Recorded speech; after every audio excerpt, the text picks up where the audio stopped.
6 of class 9 and the name of the lesson was tissue. And we have seen that tissues were of two types, plant tissue and animal tissue. Plant tissue हम हमारे previous videos में complete कर चुके हैं. अब हम देखेंगे animal tissues के बारे में. Animal tissue क्या होता है, कितने तरह के होते हैं, कहाँ कहाँ पाए जाते हैं, उनका structure कैसा होता है, उनके functions कैसे होते हैं. This all thing we are going to cover in this part. So let's start with animal tissue. Animal tissues are of four types: epithelial tissue, muscular tissue, connective tissue and nervous tissue. Animals, you can see the whole human body. Human body में जितनी भी चीजें होती हैं, not only human body, आप कोई भी animals ले लो, उसमें hairs, nails, skins, everything is made up of some kind of tissue. और ये epithelial, muscular, connective, nervous, ये चार tissue से ही बने होते हैं. So first we will see what is epithelial tissue. Let's see the features. Epithelial tissue, it is a covering or a protective tissue in animal. Covering और protective का मतलब होता है ये जो टिश्यू होता है ये एनिमल्स को प्रोटेक्शन देता है बाहरी फैक्टर से या एक्सटर्नल फैक्टर से. Cover most organs and cavities with in the body. जितने भी ऑर्गन्स होते हैं हमारी बॉडी में या एनिमल्स की बॉडी में वो सभी की एक आउटर कवरिंग होती है और वो आउटर कवरिंग होती है एपिथेलियल टिश्यू की. जैसे हमने प्लांट में पढ़ा था कि प्लांट की जो आउटर कवरिंग होती है वो होती है एपिडर्मिस, राइट. तो वैसे ही एनिमल्स में भी जो आउटर कवरिंग होती है वो होती है एपिथेलियल टिश्यू और ये हर एक ऑर्गन्स में होता है. It forms a barrier to keep different body system separate. अभी हमने क्या पढ़ा कि each and every organ has a outer covering, protective covering, वो एपिथेलियल टिश्यू की बनी होती है.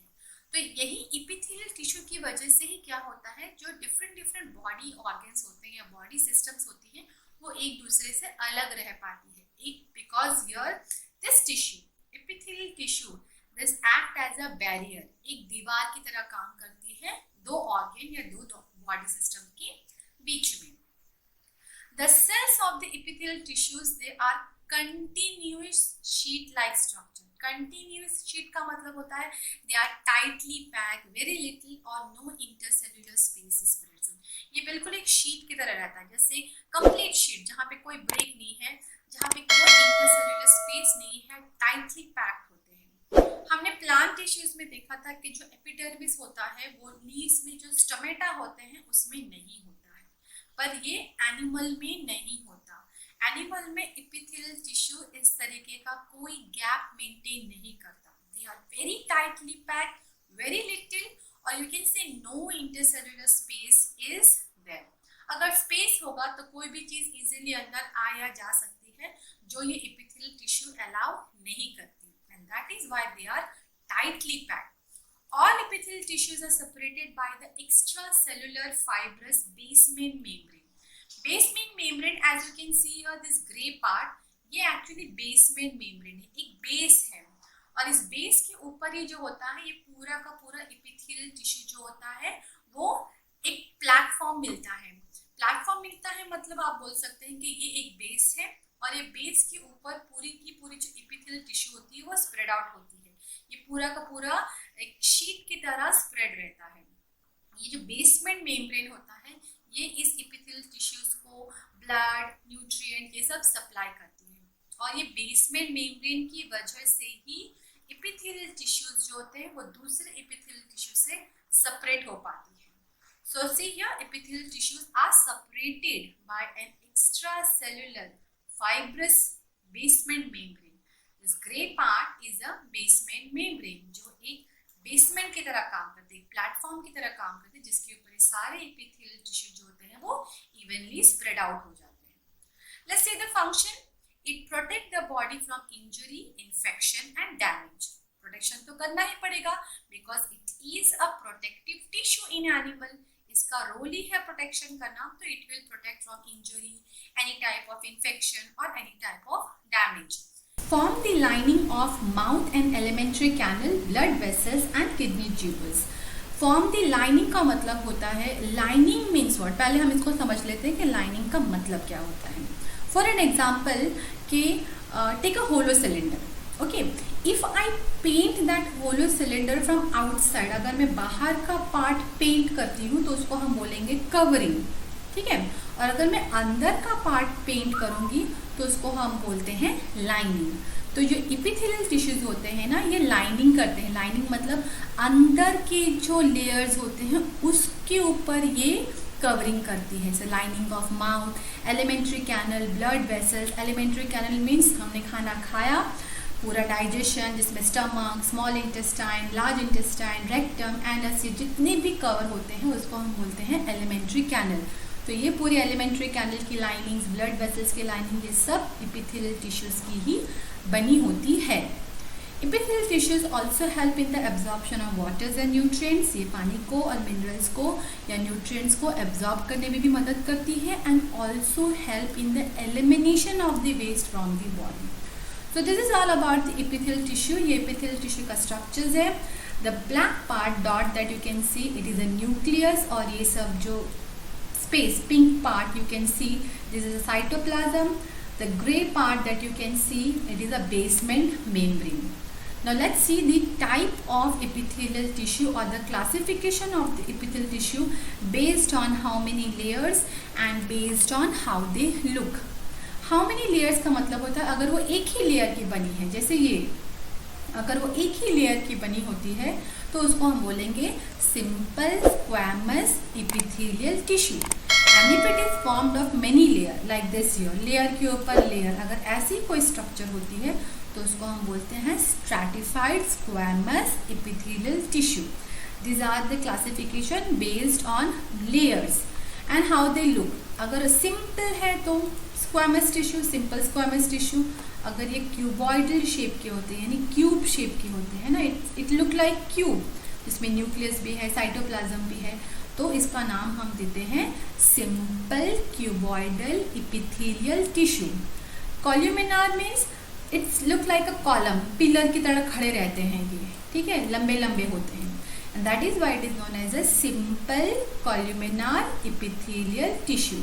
So there are actually 4 types of epithelial tissue: simple squamous epithelial tissue, stratified squamous epithelial tissue, simple cuboidal epithelial tissue and simple columnar epithelial tissue. हम देखते हैं simple squamous epithelial tissue और stratified squamous epithelial tissues क्या होते हैं। Simple tissue नाम से पता चल रहा है कि सिंपल है, flat kind of epithelial tissue है, बहुत ही पतली सी लेयर बनाते हैं, थिन एंड फ्लैट, ठीक है, मोटा नहीं होता, चौड़ा नहीं होता, एक सिंगल लेयर बनाती है। स्क्वैमा का मतलब होता है scale of skin. Scale of skin एक सिंगल लेयर होती है, जैसे फिशेस के ऊपर जो एक सिंगल स्किन होती है, स्केल होती है, तो उसी के ऊपर से इसका नाम मिल गया स्क्वामा। तो ये वैसी रफ स्केल नहीं होती है, स्मूथ स्केल होती है, not like that of a fish. ये ह्यूमन स्किन या कोई भी एनिमल का स्किन रफ नहीं होता, just it is a scale of skin and that's why it is known as a squamous. इसका नाम इसीलिए स्क्वैमस पड़ गया। The cells are extremely thin and flat and it forms the lining of the mouth and the esophagus. Esophagus का मतलब होता है food pipe. खाना जब हम खाते हैं तो वो स्टमक में जाने के लिए खाने को पहले फूड पाइप से गुजरना पड़ता है। तो ये फूड पाइप की जो इनर लाइनिंग होती है, माउथ की जो इनर लाइनिंग होती है, वो ये सिंपल स्क्वैमस इपिथेलियल टिश्यू की बनी होती है। They are irregular in shape. आप यहाँ पे देख ही सकते हो स्ट्रक्चर में, इररेगुलर इन शेप का मतलब they do not have any definite shape. They can be polygon, they may be any circle और ओवल, तो इनका कोई डेफिनेट शेप नहीं होता। Let's see what is stratified squamous epithelial. Stratified हमने पहले ही देख लिया कि जब वो लेयर के ऊपर लेयर बनती है तो उसको हम बोलते हैं stratified. So see your cells are arranged in layer, layer के ऊपर लेयर बनती है, ठीक है। They prevent the wear and tears. Wear and tears का मतलब होता है कि कोई भी अगर चोट लग गई है या कोई भी अगर नुकसान हो गया है तो उस चीज़ को ये रिपेयर करने में मदद करती है। And it is present in skin. Yes, हमारी स्किन जो हम देख सकते हैं, हमारी पूरी बॉडी के ऊपर एक लेयर होती है, वो होती है स्किन, और ये स्किन में स्ट्रैटिफाइड स्क्वैमस इपिथेलियल टिश्यू पाया जाता है। मतलब हमारा स्किन जो होता है ना, वो बहुत सारे लेयर्स की बनी होती है, सिंगल लेयर्स की नहीं होती है। और हमारे स्किन की जो स्ट्रैटिफाइड स्क्वामस एपिथेलियल टिश्यू होती है उसकी अपनी कैपेबिलिटी होती है वियर्स एंड टियर्स की। चोट लगती है तो अपने आप को रिपेयर करने की ठीक कोशिश करती है, कट जाता है तो वो स्किन जो होता है अपने आप को रिपेयर करने की कोशिश करती है। So it prevent wears and tears means protect the skin. इसका फंक्शन ही होता है protect the animal. Now let's see the cuboidal epithelial tissue and columnar. Cuboidal हमने देखा कि वो क्यूब शेप का होता है, that is why it is named as a cuboidal epithelial tissue. It is tall and wide equally. Tall and wide मतलब जितने लंबे होते हैं उतने चौड़े होते हैं। क्यूब का स्ट्रक्चर कैसा होता है? Same from all the side, तो ये भी ऐसे ही शेप का होता है। It is found in a sweat gland, salivary gland, thyroid gland, linings of kidney tubules. यहाँ इस तरीके का एपिथेलियल टिश्यू पाया जाता है। स्वेट ग्लैंड जहाँ से पसीना निकलता है, सलाइवरी ग्लैंड जहाँ से हमारा सलाइवा यानी थूक सीक्रेट होता है, थायराइड ग्लैंड जो हमारे नेक में होता है, बटरफ्लाई शेप का जो थायराइड हार्मोन्स रिलीज करता है। तो यहाँ इन सब जगहों पर क्यूबॉइडल एपिथेलियम टिश्यू की लाइनिंग होती है। What are the functions? Mechanical support देता है, एब्जॉर्प्शन करता है, सिक्रेशन करता है और प्रोटेक्शन करता है। अब ये एपिथेलियल टिश्यू है तो प्रोटेक्शन तो इसको करना ही करना है। सीक्रेशन का मतलब होता है जैसे सलाइवरी सीक्रेट करना, थायराइड ग्लैंड में से कुछ हार्मोन सीक्रेट करना। तो ये कहीं कहीं पे प्रोटेक्शन देता है, कहीं पे सीक्रेशन करता है और कहीं पे वाटर हो गया या मिनरल्स हो गया या न्यूट्रिएंट्स होता है उसको एब्जॉर्ब भी करता है। जहाँ क्यूबॉइडल एपिथेलियम टिश्यूज होते हैं तो ऐसे वो फंक्शंस परफॉर्म कर सकता है depending upon the place where it is. Columnar epithelial tissue, pillar like structures, column की तरह खड़े रहते हैं, पिलर्स की तरफ दिखते हैं, इसलिए इनको कॉल्यूमिनर बोलते हैं। They are more taller and less wider, लंबे ज़्यादा होते हैं, चौड़े कम होते हैं।